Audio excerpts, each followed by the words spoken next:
nikoresha umwanya bivanye no kungene uko bagiye barahura kenshi na kenshi na Big Fizzo vyagaragara yuko badafitaniye urukundo hagati yabo, aho koresha umwanya avuze ijambo Big Fizzo yasha nkuko umenga ariko aramuzibira bivanye no kungene Big Fizzo atiyumvamo koresha umwanya muri kano kanya aravuye mw'ibohero.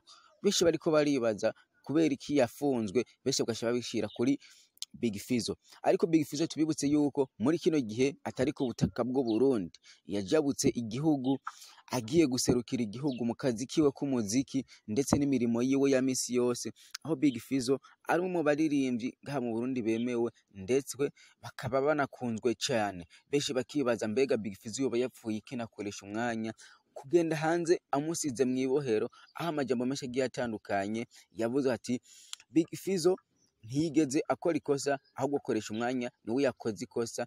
Yagerageje gukoresha aka video Big Fizzo bariko baramusohora muri club yarasanzwe arimwo, ariko abantu benshi bakibaza mbega uyu ni Fizzo cankwe ninde. Ako parite narashoboye kukabona ndetse reka ngakanya ndakabashiriremwo.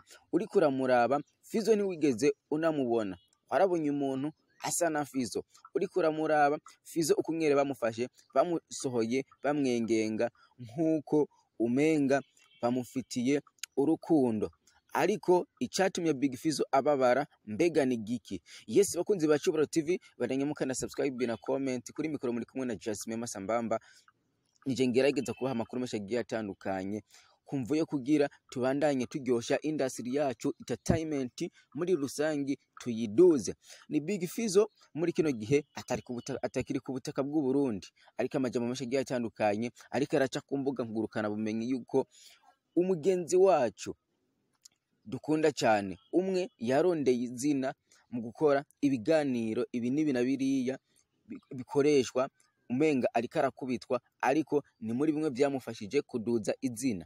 Yitwa Koresha Umwanya. Muri kino gihe akafise ikindi kinyamakuru ciwiwe asanzwe akorerako, ndetse muri kino gihe bigaragara yuko ari umwe mu bantu bariko barashigikirwa. Ico kinyamakuru kikaba kigeze ku subscribers barenga gato subscribers ibihumbi 10.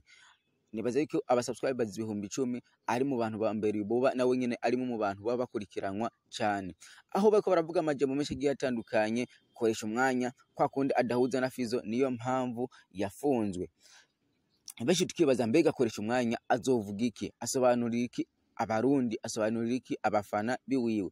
Nikoresha umwanya yagerageje gusaba imbabazi, ikigongwe, bimwe bivuye ku mutima akoresheje aka video kiwe. Nta muntu numwe adakora ikosa, ndasabye ikigongwe, namafise amakosa menshi agiye atandukanye, none ubu unya ndasabye ikigongwe. Ku ifoto yagerageje kwerekana ifoto ya Farious, Big Fizzo, Mugani, Desire. Benshi bakibaza ati ni Fizzo yari karasaba ikigongwe bimwe yamukorera. Mu majambo menshi agiye atandukanye yakoresha mu kumuvuga Big Fizzo byaragaragara cyane, ariko aratanga message yo kugira abandi baririmbyi bashobore kwihanura inyifato yabo mu gihe baba binjiye muri boîte cyangwa bari kumwe n'abandi bantu bidahuriranye nuko bijanywe no kungene izina rye bari komeye umuririmbyi, brand y'umusani ibikwiye gukingirwa ndetse no kwihesha agaciro wewe mwene brand yawe ahatumbereye ku izina ry'abaririmbyi. Ariko ndabibutse yuko Big Fizzo atari rya mbere avuzwe mu majambo menshi agiye atandukanye yuko yamaja mu kabare agashobora gusinda mu kirimi cy'ikinyarwanda, akavuga agashwana mu kabare. Ni Big Fizzo imisi yose yama avugwa mu baririmbyi bo mu Burundi yuko yagiye mu kabare atifata inyifato nziza. Kenshi tukavyumva ku bantu ndetse n'abafana rimwe na rimwe bakabivuga, ariko twebwe tugerageza guhanura abaririmbyi inyifato yabo n'ukungene bakwiye gukora kumvuye kugira tubandanye duteza imbere umuririmbyi wacu cyangwa uw'abantu muri rusange. Urazi ko umuririmbyi atari uwo umuntu umwe.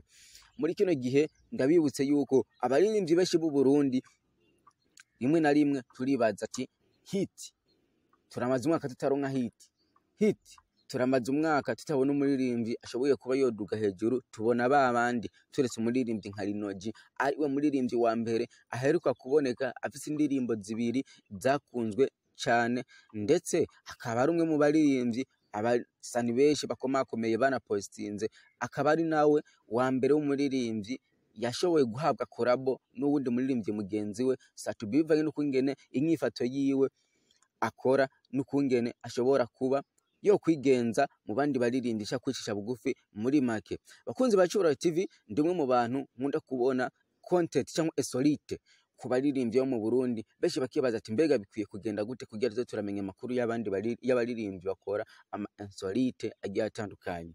Ngomba gutanguza ikiganiro gishasha kizoza kiraca kuri no TV ya Cyubahiro TV.